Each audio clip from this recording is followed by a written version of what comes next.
Yes, people. Big up to every single one of you that's here nice and early. Make sure you do me a favor, hit the like, hit the subscribe, and make sure that you are tuned in with the notification bell on so you know whenever we are on. This being streamed on both mine and Lee's channel. Thought we'd do something a bit different today. No Monday roundup. The boys are either unavailable, unwell, or their team lost and they're hiding. That's what I've decided. So big up to all of you. But me and Lee thought we'd do a show anyway. Seeing as there's a lot to talk about this weekend again. These games, they just keep coming thick and fastly. I actually feel like I can't keep up with it. And we've had a couple of international breaks as well. And it just feels like there's so much to talk about every single weekend at the moment. I think there's so much.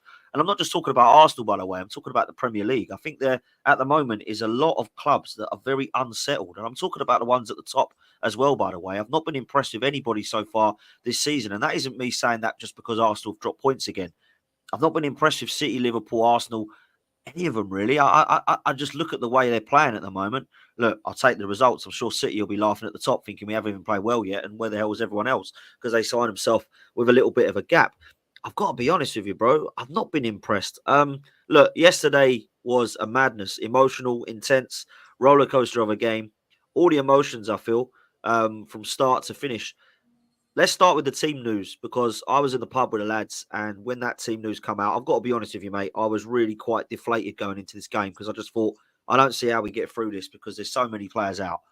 And when I saw Saka and Timber starting, I started to get a little bit more excited and had a bit more of a confidence boost. But there was always that doubt in my head about how fit are they. In the first half, I thought we were electric. And I think that had a lot to do with the team news. Arteta was actually right in his press conference. We will come out flying. And we did. I thought we were by far the better team in the first half. And then there was a lot of decisions in the game, particularly in the second half. Injuries, players coming off again, refereeing decisions that kind of got me a little bit more downhearted at the final whistle. You know, I think when people walk away, they sometimes think, oh, it feels like we've lost the game. Feels like we haven't actually had the opportunity to win because of the ref. Feels like we've been maybe lacking a killer instinct. And I think when you have so many emotions, Lee, when people do fan cams or ask you how you thought of the game, you don't know where to start. So where would you like to start, mate? Well, so yeah. I'll start with the team news. Thomas Partey going at right back, panicking because of that. Really panicking for that. But big up Mikel Arteta for getting that, calling that, and big up Thomas Partey. I thought he was outstanding. You know what I mean? He was really outstanding. I thought that was good. I thought Marino playing in his position yesterday was brilliant. I thought he played really, really well. So a couple of contentious decisions there. Done it very, very well. Saka, by the way, first half, I actually thought that he was going to be a moment's play, a little bit like Salah was. I didn't think he was going to be involved because of fitness issues and all that, but that there could be a moment that he could do a bit of magic. Wow. First half, now anybody doubts that man now, that's it. That is it. You know what I mean? He gets in every team's starting 11 and people are leaving him out to start, you know, his combined 11s and all that. He is by far the best right-sided midfield player in the league now. Salah yesterday, I get he has to do it in moments, but he's not at the he's not at the level that he was 4 or 5 years ago. But he's still a very, very good player. Just don't get me wrong on that. But I thought yesterday, I thought Saka in that he was going to tie it down, and he did. But I thought he was outstanding. I thought Timber done a fantastic job until he you know, fatigue took him out with cramp and whatever. So from that point of view, really good. But mixed emotions is the right word about it, because I walked away from the game disappointed that we haven't won it, but looking at it thinking, you know, like I think the Gabriel injury, to lose Gabriel as well straight after half time, changed the game for me. I think if he stays on the field, I think we would have gone a little bit more. But I get why we was a little bit reserved after that. But I got home and then I've watched all the stuff and seen it on that. Like, you know, I'm sorry. If you are giving a free kick for that, all right, fair enough. Give a free kick for it. If you think it's a free kick, it's a free kick. By the way, it's not. If it's anything, it's a foul against Kivia because he does the Harry Kane down, doesn't he? But if you're giving that, how are you not giving a penalty? How are you not? If you're giving that, how are you not giving a penalty down in the first half? Shocking decision. You know, people are saying it's not a penalty. It's a Stonewall penalty. It's a stonewall penalty. And then what makes it even worse for me, right? Another thing I'm going to have to say about this as well. I watched the Man United one. You know what I mean? It's just ridiculous decisions. So how can you actually look and go to a game now feeling confident with these officials and things like that? You can't, because it is really, really poor now, And I'm going to say this now, and I don't care what anybody says about things and say, come on, Lee, get in there. Right? I have watched the Diaz one when he kicks the ball away, right?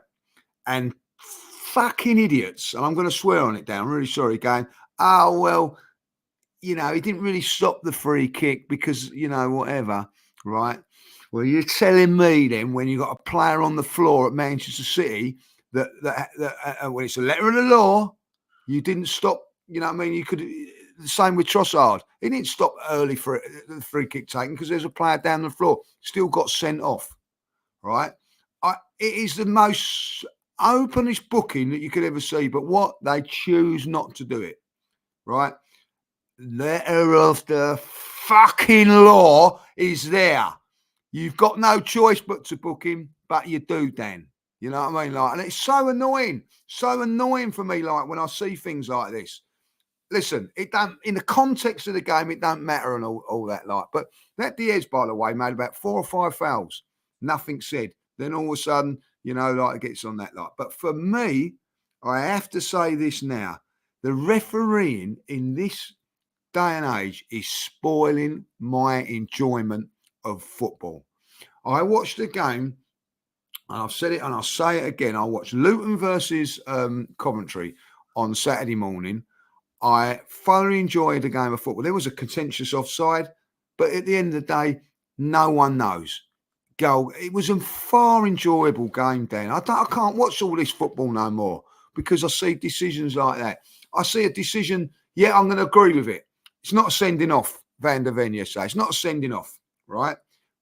But I love the way, it's going away from play. It's going there, trying to make every sort of excuse that it's not a sending off. I see the Liverpool-Chelsea one, by the way, is a sending off. If you're sending off Saliba, it's a sending off, right? It was a little bit further out to the right, this and that. With the Arsenal one, no, it's letter of law, that's him off.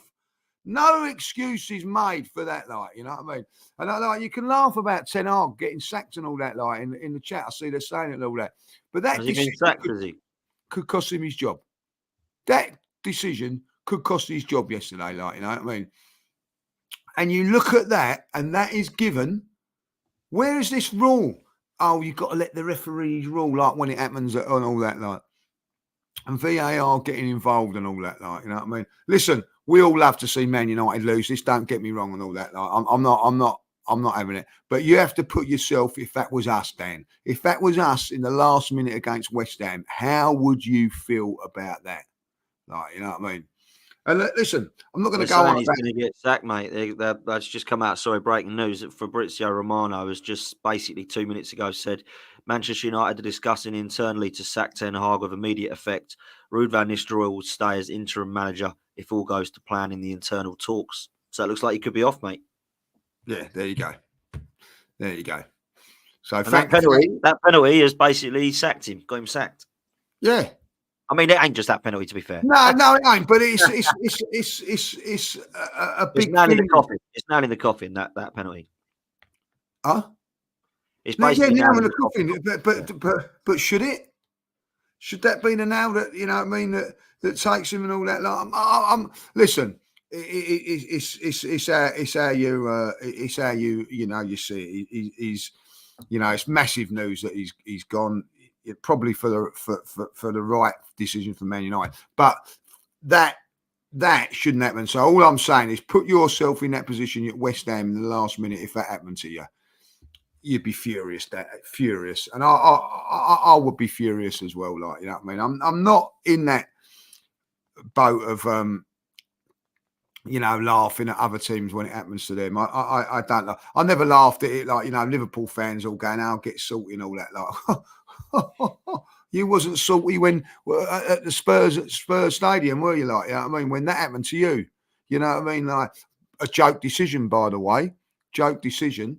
But it's not about that. Listen, I'm not blaming the referee for yesterday's result. At the end of the day, you know, genuinely, like, you know, he's made mistakes, and we all know what he's like. Considering all of it, all the injuries. Listen, I'm telling you this now, Dan. You take out Van Dijk, you take out Konate, and you take out Mo Salah, and we go to Anfield with them 3 players not playing.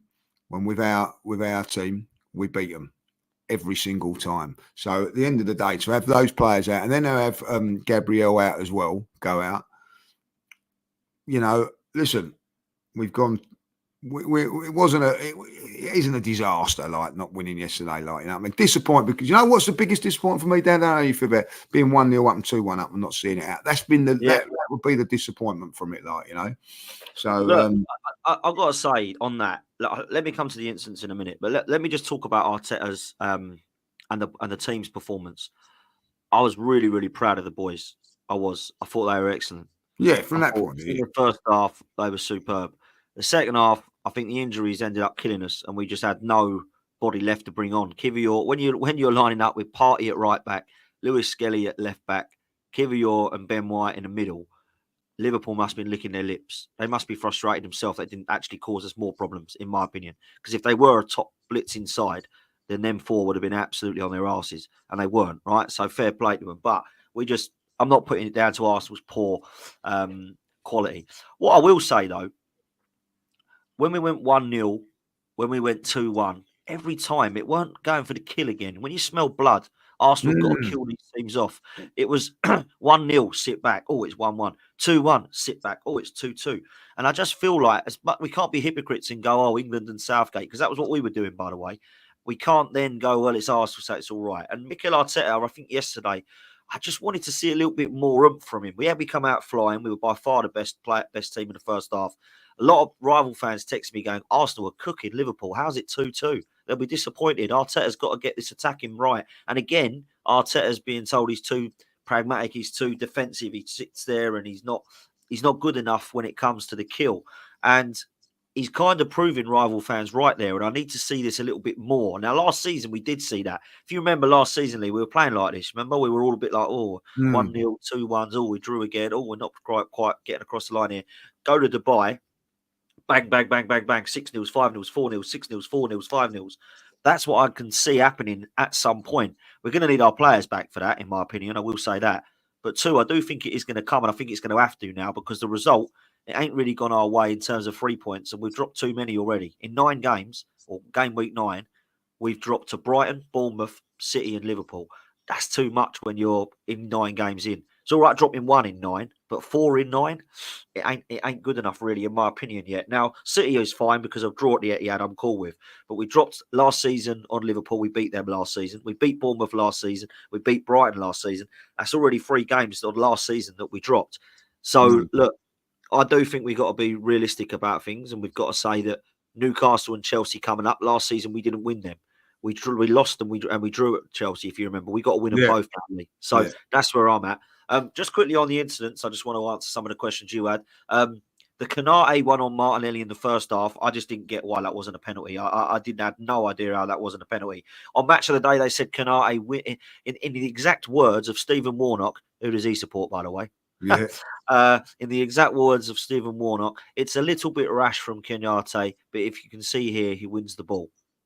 And they just going through the man, is what he said. They just moved on, though, after that. Did you notice? They didn't actually reply to him. They just moved on. Oh, okay then, Stephen. We'll move on then. It must be right. Luis Diaz kicking the ball away. And you know what? This is where I can't get at. No, I don't think refs are corrupt on against Arsenal. I don't. I put a tweet out last night to say, do people actually believe this, question mark? And of course, you get people ranting and raving. Yes, no, yes, no, yes, no. But I wanted to see where people are at. Most people don't believe. Well, rival fans, of course, don't believe they're against Arsenal. Most Arsenal fans do believe it, right? But what made me laugh was someone yesterday, and I can't remember who it was because you watch so much content, so much pundits and so much fans, said, I think they're becoming a little bit more lenient now about this kicking the ball away. So for the first 3 games, we're yellow card, red card, yellow card. And now it's like, I don't think it really matters how someone said, I'll tell you what it was. It was the live commentary. Peter Drury said maybe it was because Diaz didn't really kick it away that hard. Well, I saw Declan Rice brush it with his foot and get a yellow card and sent off. I've seen Trossard smash it up in the air, get a yellow card and sent off. There is a lot of players to get away with this now. That's that one. The Van Dijk one, he's not getting sent off for that. He got a yellow card. I don't know what, Havertz, by the way.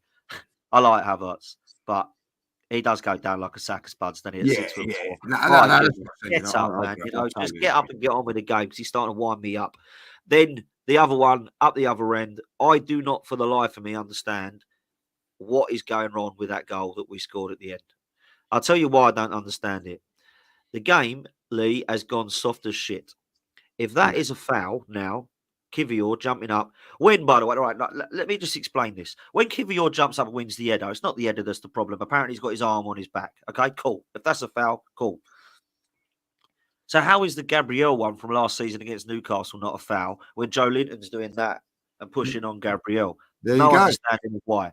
I saw Everton. I saw Aston Villa on Saturday. Ball goes out of play, goal. But for us, it was in play. So how many times do we see, oh, no, it's not gone out of play, but that one had? There's so much inconsistencies with so much of this. So you can see why some of the rival fans are going, ha and laughing. You can see why some of the Arsenal fans are going, well, let me just give some evidence. Look at that and look at that. One of them's a foul, one of them ain't. Look at that, look at that. One of them's out play, one of them ain't. Look at that, look at that. One of them's kicking the ball away, one isn't. And I can understand it. I'm looking back now and I can see it. I still don't believe it. I don't actually believe referees sit in car parks and go, right, Arsenal today, how are we going to mug them off? I don't think that happens, Lee. I know it feels like that, some people say, but I don't believe that. On the foul, Soboslai's not even complaining, mate. He's not gone up once and said, ref, none of the Liverpool fans react.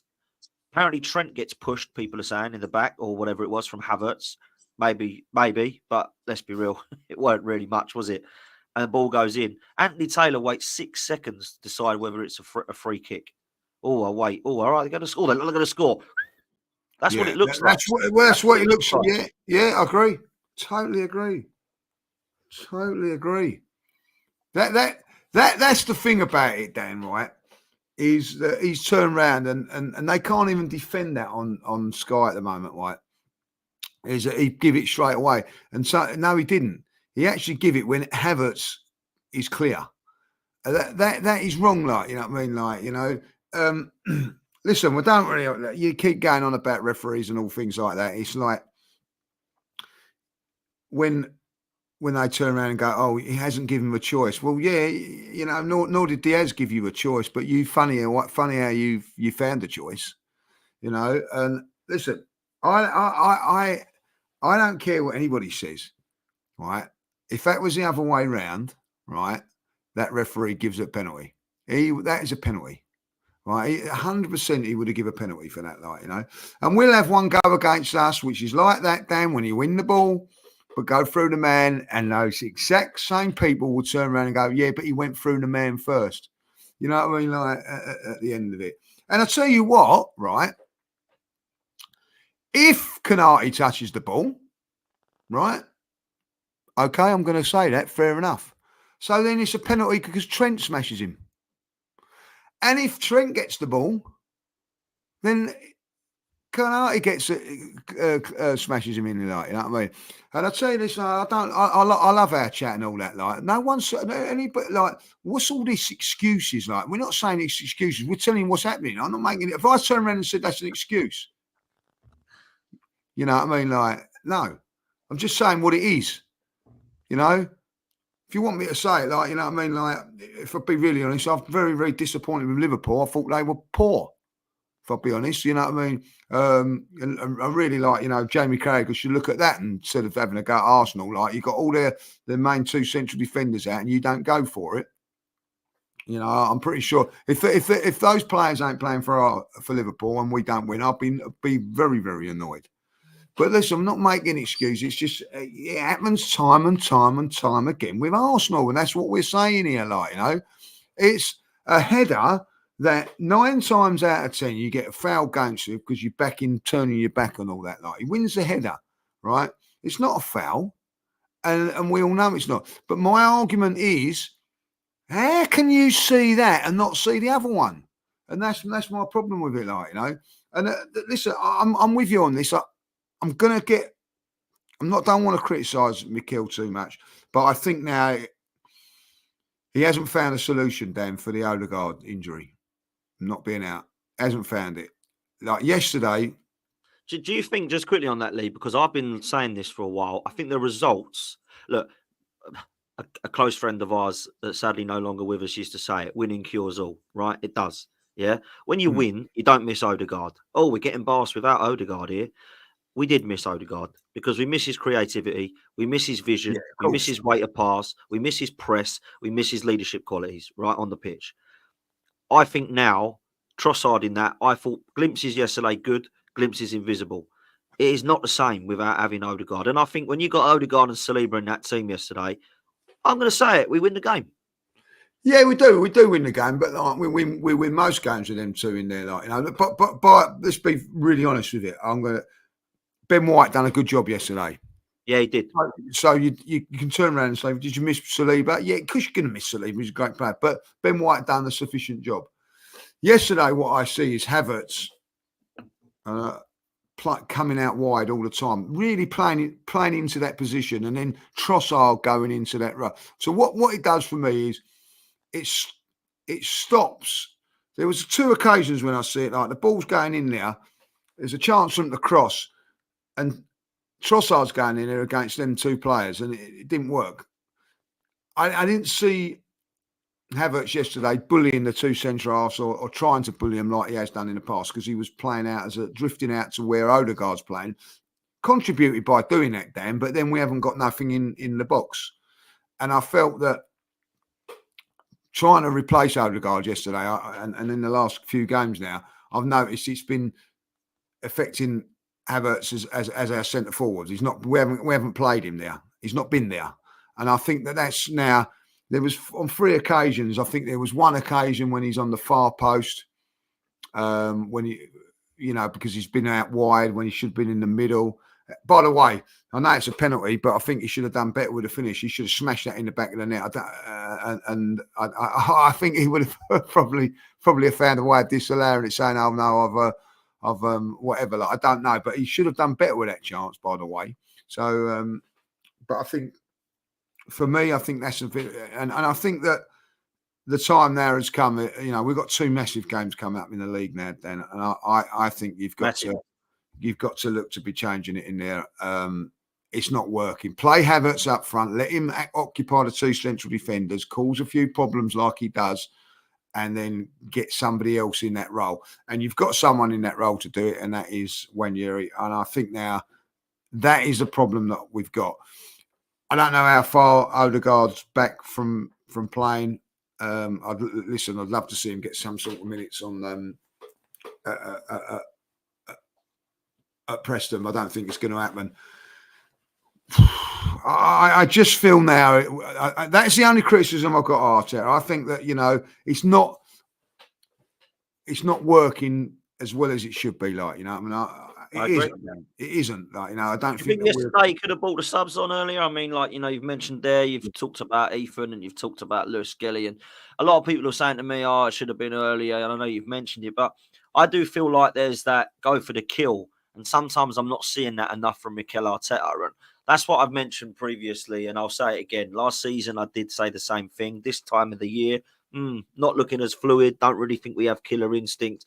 But the reason was that we had Havertz in midfield and not up top. When we moved him up top, we were putting people 5, 6, 4s past them. Havertz, actually, I didn't mind some of his play yesterday moving out to that right. The reason, I think he's doing it is because he knows that without Saka, he's got no creativity around him. Because Trossard's different to Odegaard. Martinelli, I hate keep saying this because he's one of my favourite players, but I am starting to get a bit peeved with him now. His first touch yesterday was absolutely abysmal. He lost the ball pretty much every time that he went. I was so threatening, "Go on, Martinelli. Go on, oh, he's lost it again. Right, next time we'll do, mate. Go on, Martinelli. Go." Oh, he's thrown it away again.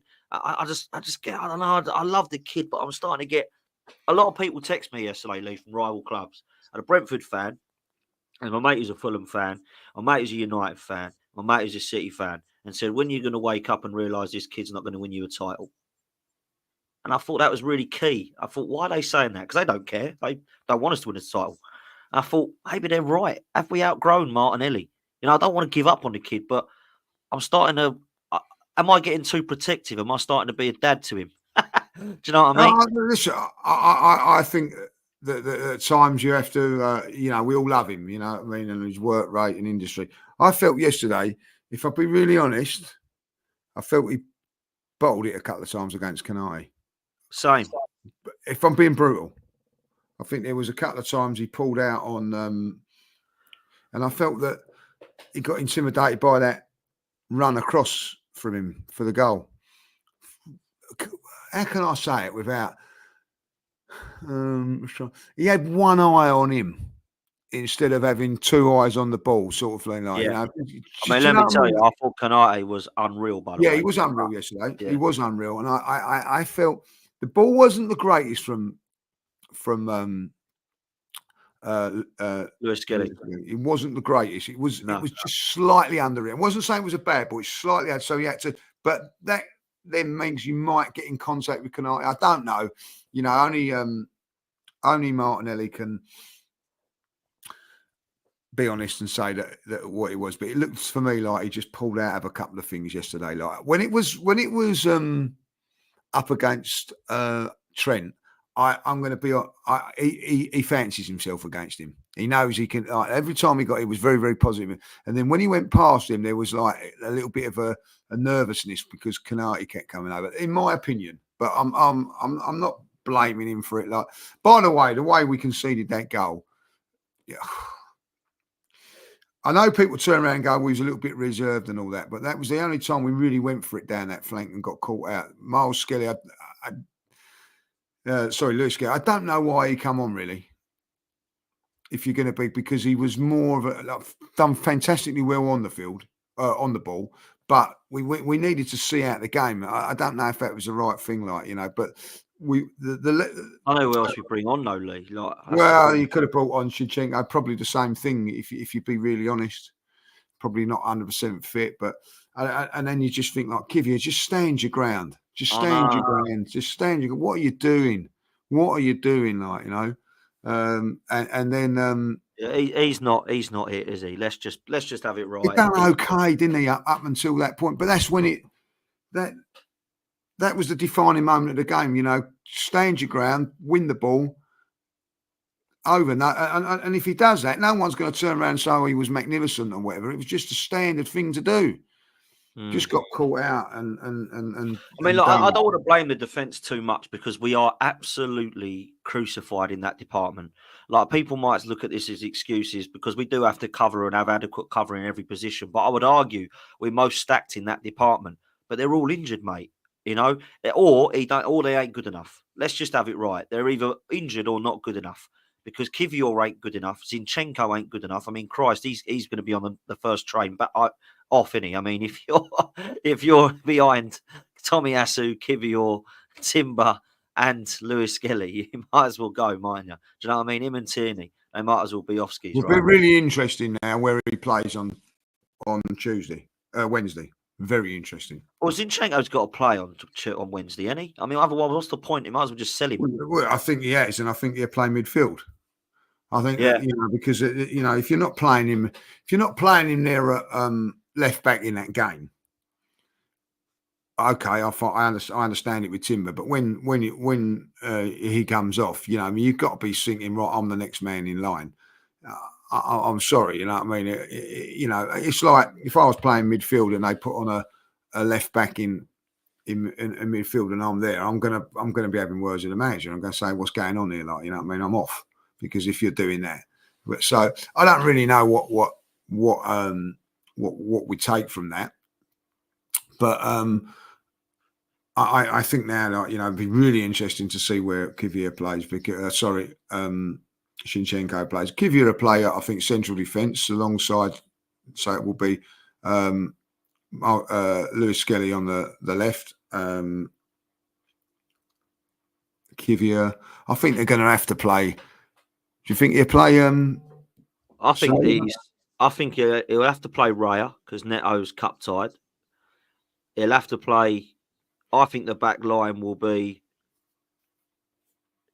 I think the back line's going to have to be Nichols at right back, Saliba because he ain't played. He'll have to play Kivior and Zinchenko, and then I think the midfield will be Jorginho, Wanieri, and Lewis Skelly, and then a front three of Sterling, Jesus, and maybe Martinelli.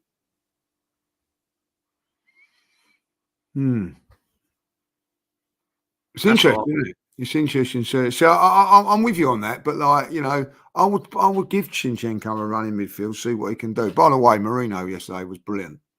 Yeah, do you know what? It was mad actually because I had 15, 20 minutes again thinking, turning to my dad and the people around me, what is he then? Well, I don't quite get what he is. Is he a holding midfielder, an attacking midfielder, a number 8? Boom, scored. I thought, oh, and do you know what? That goal lifted him because he actually missed a sitter before that. He missed the tree. Actually, Gary Neville said he's cleared the ball for Liverpool. He should have scored that. That should have been 2 goals he scored from the exact same, pretty much replica, right? But he looked good yesterday, and particularly the second half, he really come into the game. So, yeah, hopefully that's a good start, get his feet. I'm just not quite sure what sort of midfielder he is, Judge. No, but what I looked at him, I see him make lots of good things and all that there yesterday. I thought he played that left channel really well, and I'm going to have to say it. Rice complemented it. They complemented each other. I thought Rice was very good as well. Like, you know, so yeah, it'd be very, very interesting how he goes from there now because Thomas Partey has been our best player.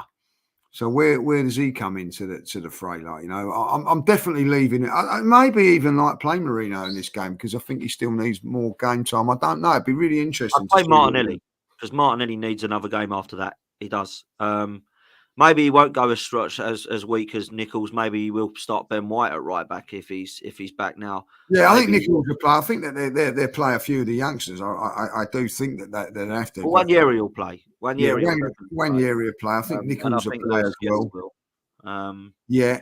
I mean, Raya's going to be in goal unless he plays that bloody 16-year-old again. But I'm sure he'll play Raya because obviously, what's his name's cup tied, isn't he? Neto, so he can't play. So I'm sure it'll be Raya. It'll be White or Nichols. It'll be Lewis Skelly or Zinchenko at left back. Kivior will definitely play, and I think it will be Saliba alongside him because we ain't got anyone else. And then in midfield, Jorginho will play, and then he's got either Marino or, you know, Zinchenko or Lewis Skelly, whoever isn't at left back, and then Wanieri. And then I think the front three, it will definitely be Jesus and Sterling that start, and then it's who he plays on the left. Maybe it'll be Martinelli or Trossard, but, you know. Could he play just trying to think, could he play like a Zinchenko on the left or something like that? I think Zinchenko will be left back or left 8. I'll play him though because we're in a position where we got to really because I don't really want to be playing sort of Gabriel or Timber in that game when they're both coming off. You know what I mean? Like we've got to be looking at this wisely. We need them for Chelsea, Newcastle. You know. No, whatever happens now, you know, and Inter Milan.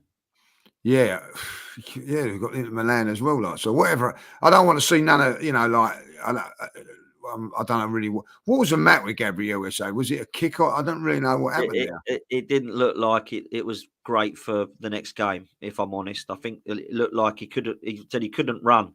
He tried to run and he went down. It's going to be like a hamstring strain or something like that, I think. He was having his knee strapped though. He's having like I don't know. Again, I don't know. It's a really weird thing because he went down a tunnel, didn't he? Straight away. As soon as he got injured, he went down a tunnel. And then about 15 minutes later, was back on the bench with a big ice pack on his knee. So I don't know. You know what I mean? Like, did he get a kick on the knee? I don't, you know what I mean? You know, and if you've got a twist on your knee, why are you trying to run it off? I don't really understand all that, like, you know what I mean? So I don't really know what happened there, like, you know, and so... Timber and Gabriel, they definitely couldn't continue because both of them went down. Timber, you could see, like, he looked fatigued. So he might be all right for Chelsea, for Newcastle, but he won't play against Preston. Well, I hope he's all right against Newcastle because I've got to say, Lee, I thought he was absolutely brilliant. I thought him and Partey just locked up Diaz and Salah. And it weren't until, if I'm honest, Partey, to be fair, first 10 minutes, I thought Diaz had the better of him, but he was fouling him. After that, full Partey was brilliant. Timber was so good against Salah, and you got. I mean, they actually did it on Match of the Day. They were trying to big up Salah, basically saying how great he was. When I didn't think he was great. But Yeah, what I they know. It was did you see embarrassing. that? It was It was embarrassing. embarrassing. It was Yeah. embarrassing. He got But scored for most of the game. Listen, he's still a good player at moments, but yeah, they rather like say he's two things that he done instead of I the. couldn't believe that, because Yeah. what that did for me was highlight how good Timber was and how bad we were when he come off. That's basically what it said was Salah, look, he's trying here, but he's not getting anywhere. He's trying here, but not he's getting anywhere. Why do you think that is? Because Timber was good. Then, Timber, look, he's got a fatigue cramp here. He's had to come off. And now look how good Salah is. Well, no, hang on. It Yeah. ain't that, is it? It's clearly It Timber was a locked him up. very strange thing that, like, you know what I mean. So I agree with you on that, like, you know, it was weird, like, you know. But the injuries are like part and parcel of football. You have to listen. Yeah. We have to get that. You know what I mean? I think like Calafiori was a big miss yesterday, because even if he didn't play in that game, he would have come on as a left centre back instead of Kivior and would have done a better job. You know what I mean? He's a better player. And Tommy Asu as well. Listen, Tommy Asu has let down this football club because of his injury, and that's not his fault. But he's the perfect player to come in either at right back, left back, centre half. He is an asset to us, but he's never bloody fit, Dan. Come on, you know what I mean? What's actually annoying, right, is when that happens yesterday and Gabriel and Timber go down, you think, right, I'd say to you, right, judges, who do you fancy? Tierney, Tommy Asu, or Calafiori? You go, do you know what? Any of them, that's all right. All three of them are injured. You know what I mean? And I know people have forgotten about Tierney and he's not part of this club, and I get that. But he's another one that could actually do a job right now, but he's injured as well. Do you know what I mean? You know, when, like, it's mad, isn't it? He's been out. Is he injured or what? Is he still He's injured? been out since the Euros. He got a really bad injury at He's got Scotland. bad injury. Then I see him training. There was a bit of him training and all that, like, and he hasn't had a look in since, like, you know what I mean? So I don't think the manager wants him. That's what it is. he was there yesterday, wasn't he? He was sitting next to Saliba, wasn't he? Like, you know what I mean? So, but like, you know, if you're paying his wages down and everything like that, surely, like, you'd use him in a game like that if he's fit, you know. And how long's it? He got an hamstring injury in the Euros. That was in June. Is that right? June, yeah. So July, August, September, October. 4 months. Yeah, you can't have a hamstring strain for 4 months. He must have ripped it to shreds. No, I don't know what's happening here. Like, something's going on there. And Tommy Asu, by the way, does anyone know what's wrong with him? Well, like, knee injury again, like, you know what I mean? He's going to be out for a few weeks, isn't he? Like, you know, so it's interesting. A few people on the chat said that, you know, Nunes banged into Gabriel. That's what done it, like, you know. So, well, banged into his knee. I don't know. I don't know about the actual extent of Gabriel and Timber. Hopefully, they just got knocks and they'll be all right for Newcastle. That's what I'm hoping. Both of them. We need them. Look, Newcastle.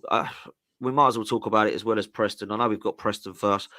I will say this: 4 away games, Lee. We got to win all 4. Sorry, we have. We got to win the cup game. Yeah, we got to win the cup game. Go through. We got to beat Inter Milan because we ain't guaranteed to get in this top 8. We got to beat Chelsea and Newcastle if we want to be in the title. That's 4 wins, mate. I'm sorry, that's the way I see it, man.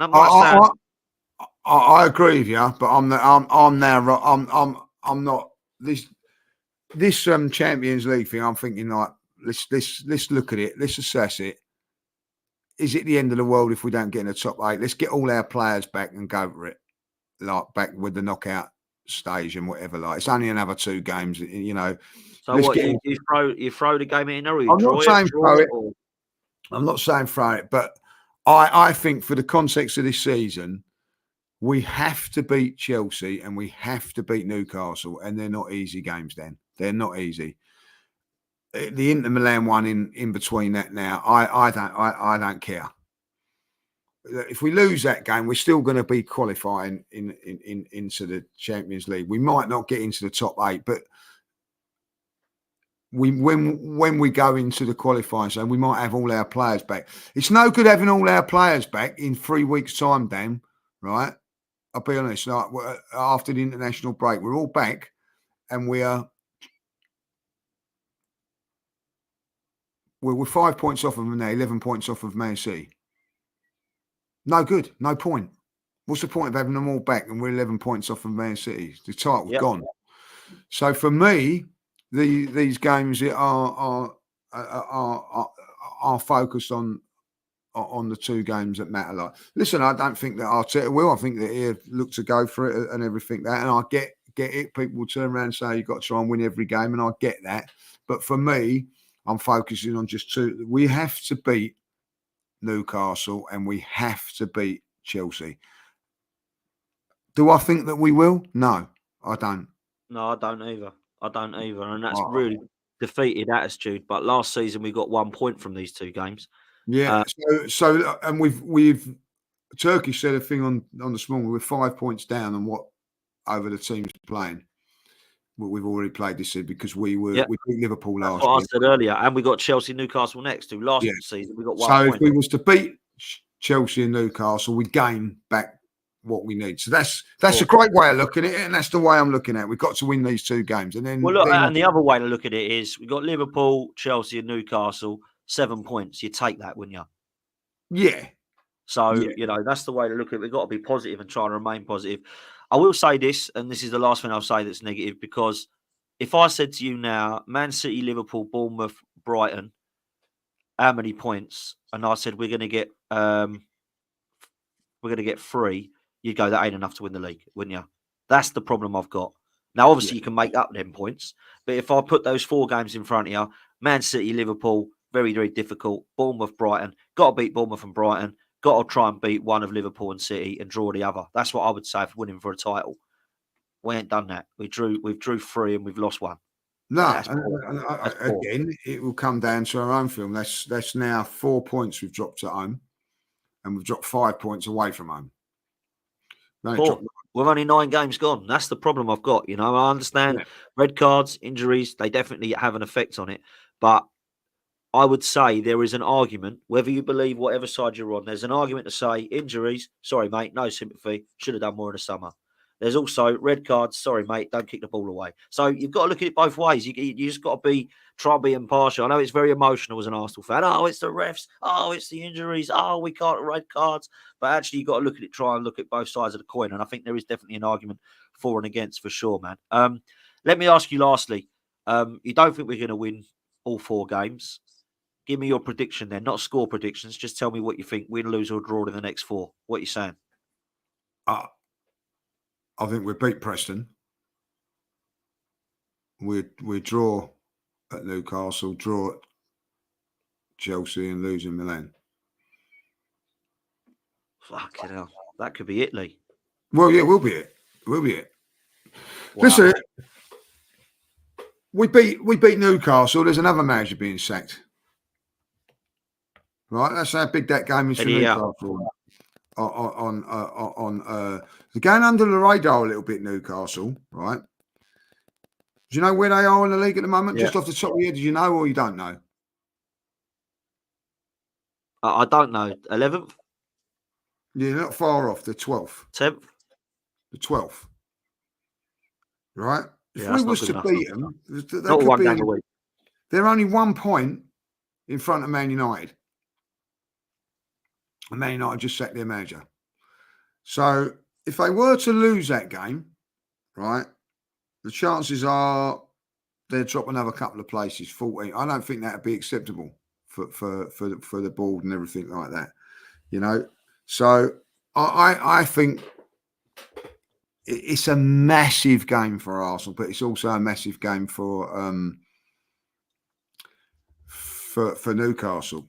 Going on to that, if we do get some result against that, I'll just bear with me on this because I want to put this up here, I'm just trying to see. We then take on Chelsea. All right. Yeah, we're 1 point in front of Chelsea at this moment in time, and now. Well, if they beat us, Chelsea got Man United next week. So, if who knows what's going to happen at Man United? They actually, if we lose or draw against Newcastle, they're above us, right, by at least 2 points. and beat us, Chelsea are 5 points in front of us. Title's gone, mate.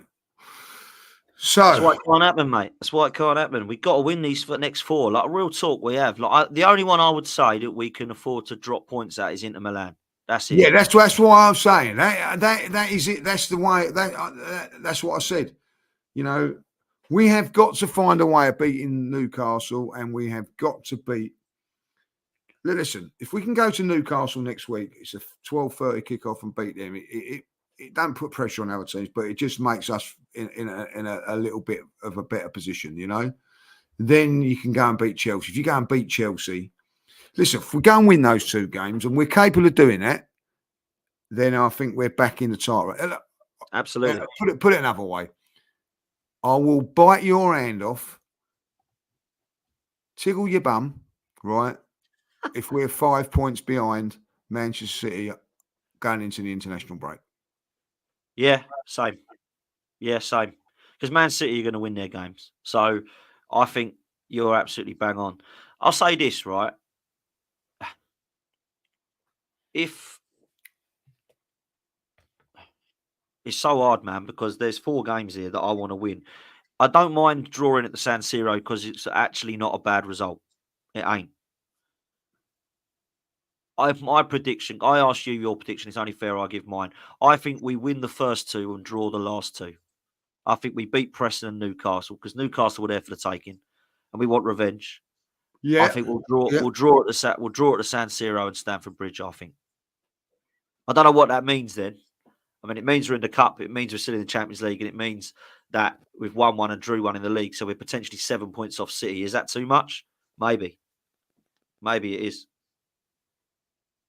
But you know, after this league international break, they do get a little bit easier, don't they? I'm not saying everyone's easy, but they do get a little bit easier for us because we've gone basically to the whole of the top half away from home. And apart from Liverpool.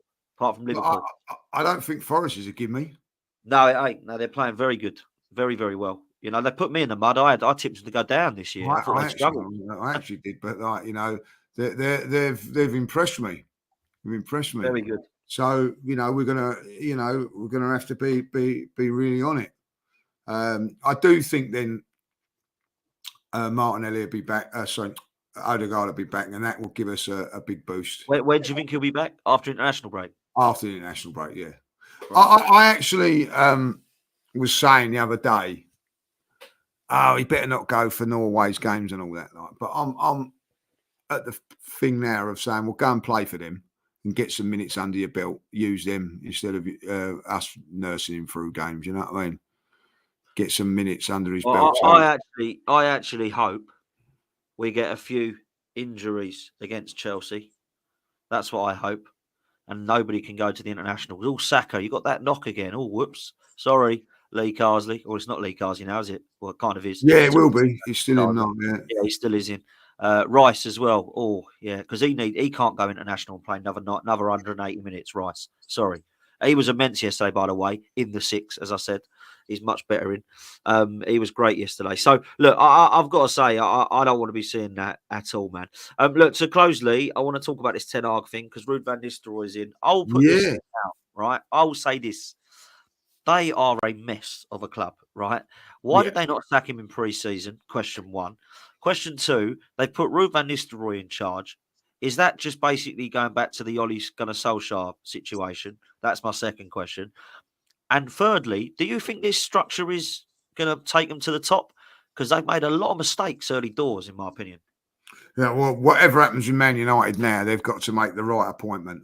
And I think that with Van Nistelrooy there, they can actually say, right, gives us a bit of time. Fans will get behind him.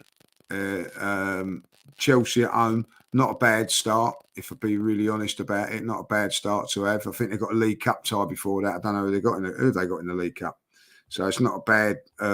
Someone easy. Well, probably. It might be a Premier League side actually. Z will let us know who we got in the Cup. Z. Leicester at home. There you go. So that's a nice start for him. And then Chelsea. So they've got 2 home games to come up. So it bides them a bit of time, and they have got to a point the right manager now. Like now, over the last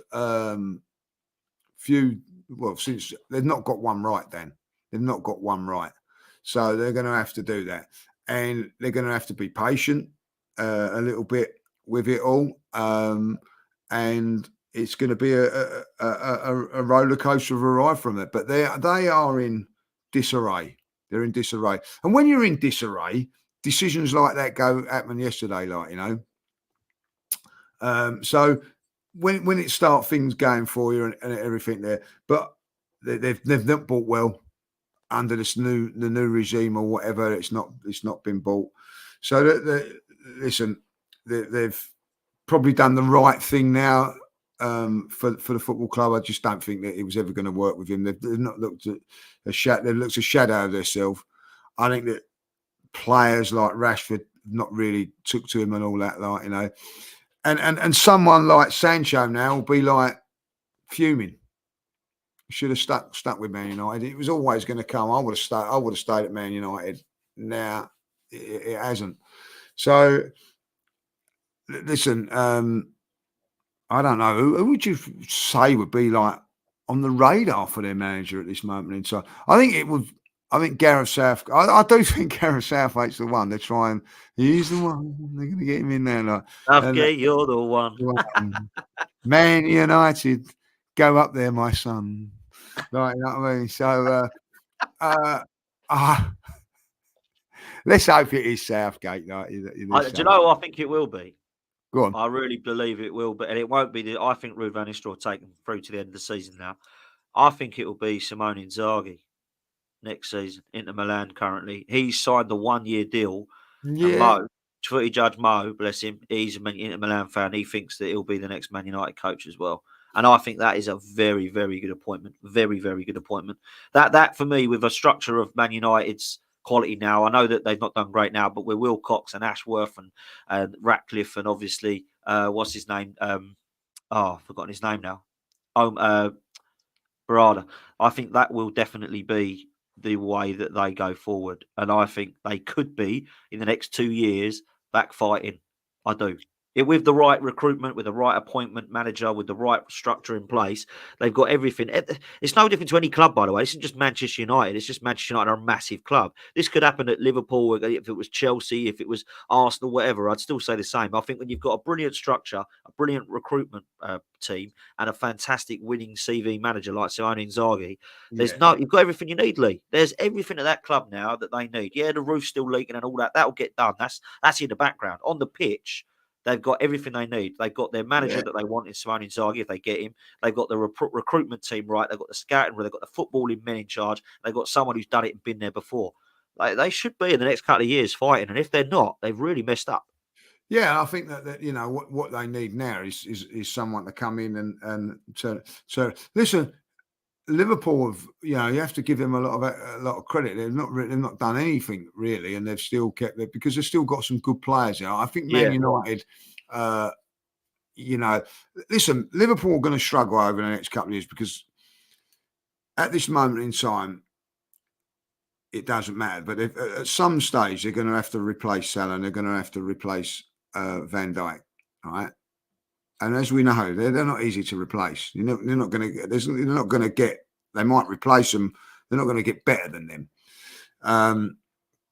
But that's something that they've got to do. With Man United, they haven't got no one. There's not one player at Man United you'd say, right, I want in my team. Not one player. So there is probably a few Liverpool players and Arsenal players. Even with Chelsea, you'd say, I'll take him. So Man United have got a lot of work to do. They've got to get a manager. It's like someone like Allegri, you know what I mean? Like he's lost his stock, you know what I mean, from going as a great manager of someone that we all, I think, would have took at Arsenal or something. Yeah, years ago I would have, yeah. So you wouldn't go to him now. So it'd be really interesting what they go. Now, there is the talk that Southgate is the one that they were after. And let's hope that that they go there. What they don't want to do now, Man United, is go around with the Ruud van Nistelrooy thing and see how it goes. And then if he starts doing well, he's the one and everything like that. Yeah. Do you know what I mean? Like that'd be a problem for them. They will pick up now because they will pick up. Look, Oh, I 100%. still don't think their players are outstanding, by the way. I think they've got a couple of really good players, but other than Yeah. that, I still think they're bang average, some of them. But they will pick up now because Ten Hag was awful. I mean, that is a poor manager, that. Terrible coach. Terrible. Unbelievable. I think he's really going to struggle to get somewhere else. I know, like, you know, Saeed and all the Man United boys are saying that he's got what he wanted because he wanted to get sacked, and it was coming. Like, you know, it got to the point where there was no return, wasn't there? Like, you know, so that's it now. I'm a little bit disappointed he's gone. Oh, well, so am I. I wanted him to stay all year. I really did. But I felt like it was El Sakiko yesterday. I did say that. And Lopetegui got safe, which is good for all people that don't like West Ham because he ain't right either. And Ten Hag, they're happy now because he's gone. So, look, Ruud van Nistelrooy, I'm sure will improve them. I still think Manchester United will probably float around the top 8, if I'm honest. I don't think they're good enough to get top 4. I don't think they're good enough to get top 6. I think they are a 7th or 8th place side, if I'm honest with you. I think the top 5 is going to be done. I don't know what order, but I think it will be Man City, Arsenal, Liverpool, Villa, and Chelsea. I think that's the top 5. And then 6th, 7th, 8th, I think will be fought out between Spurs, Newcastle, Man United, and co. Maybe like a Brighton or a Forest or someone crazy can scoot in there if they carry on. But I do think that's the order we're looking at the moment, Lee, if I'm honest.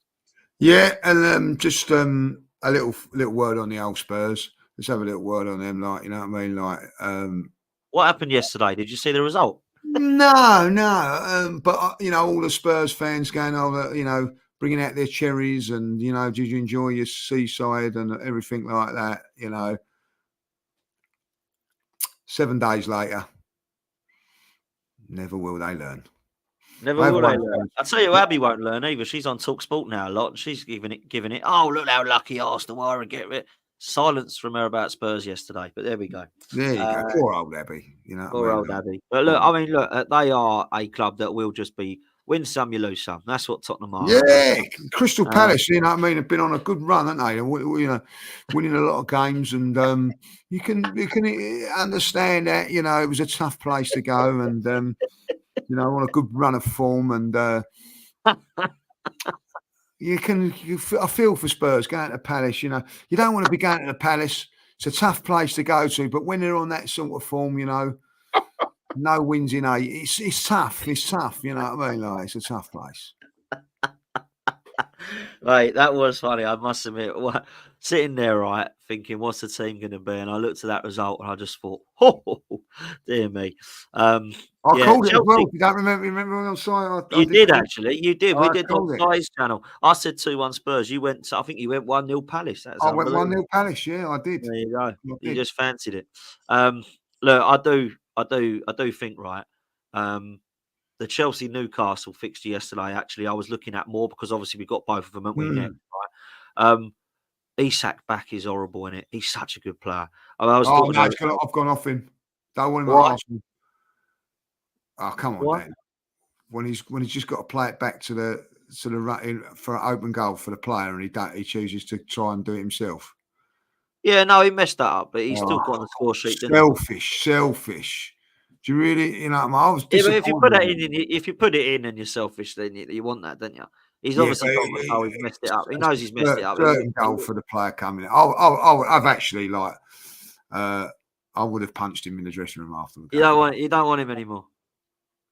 Do you know what? It turned me off him that yesterday. I thought it was so selfish and greedy. Yeah, I really do. What was you want? Do you prefer Gyökeres or Isak? Oh, look, listen, I like it, but like what he done yesterday, it was awful. It was bad. It was bad. I thought it was terrible. You don't do that. It's just a certain goal. He's done well to get a certain goal. He plays it there, and you know it could have got him a point. You know, I actually said I don't. If I was manager, I took him off. I would have took him off. I just thought it was awful, but. You know, goal scorers are selfish. I know that. They are, mate. They are. I don't mind if he's going to put it in. Obviously, I don't mind. That was the wrong decision yesterday, but you could tell he was back. You know, because Newcastle. No, he's a decent player. You know what I mean? I like him. I know a lot of people sort of think he's overpriced for 100 million, and unfortunately, mate, that's what you're going to get at that age. You know, 23. years old and he's scoring goals for fun at No, Newcastle. you got to You're pay going to for be, it. innit? Yeah. You know what I mean? But maybe Gyökeres suits Arsenal better. A lot of people think that he would. He's a sort of big lump that, you know, Well, Arteta he's banging likes. them in, and he continues is. to keep doing it. You know, He is, mate. something's good. Like that game yesterday. See, like you had someone like that up front, and then you could have played Havertz in the Odegaard role, and you could go, you know, you could go on and win that game. That's where the lack of a forward was there, because you know, like taking Havertz out of the ESL, because Havertz didn't play as the forward yesterday. I don't really know. He was sort of playing in it was more Trossard playing in that role, really. That was in it don't work. Don't work. Yeah. Yeah. Look, we need a striker, and I hope we get one in January. If we don't get one in January, I do fear for where we're going. I do think we need players back. Odegaard, Saliba. Defensively, we've got to have our players back as well. And that gives us more confidence. You know, if we, you know, you line up against Newcastle next, and we have got, you know, no Gabriel, no Timber, we've still got Odegaard out, you're going to be less confident, aren't you? So we've got to get these players back, because, you You've got know, to get him back. we're only missing Odegaard, we're all right. If we're missing 4 or 5 like we were yesterday, we're in trouble. So let's see what happens. Anyway, look, mate, back.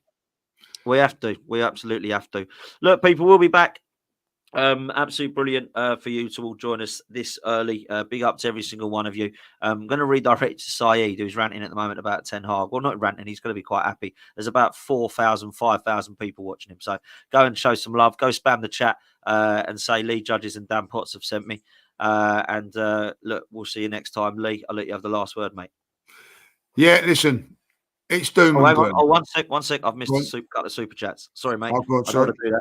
I don't want to do that. Where are we? We've got Ricky here, says blunt truth. Martinelli's a £6 million player. Trossard, £20 million player.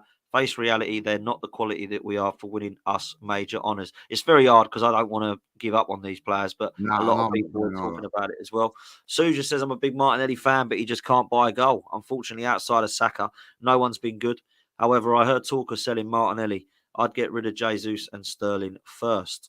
Look, there's a few players I think in the summer that might have to make way. But at the moment, it ain't about buying or selling players, Lee, because we're in a situation where we can't do much until January or the summer. So let's see what happens. Lee, I'll let you say bye. Yeah, listen, it ain't been a great day. Could have won, could have lost. But there's always Spurs fans out there. Give them a wave, give them a cheer, ask how they are, because they're always going to be Tottenham Hotspur. Have a good day.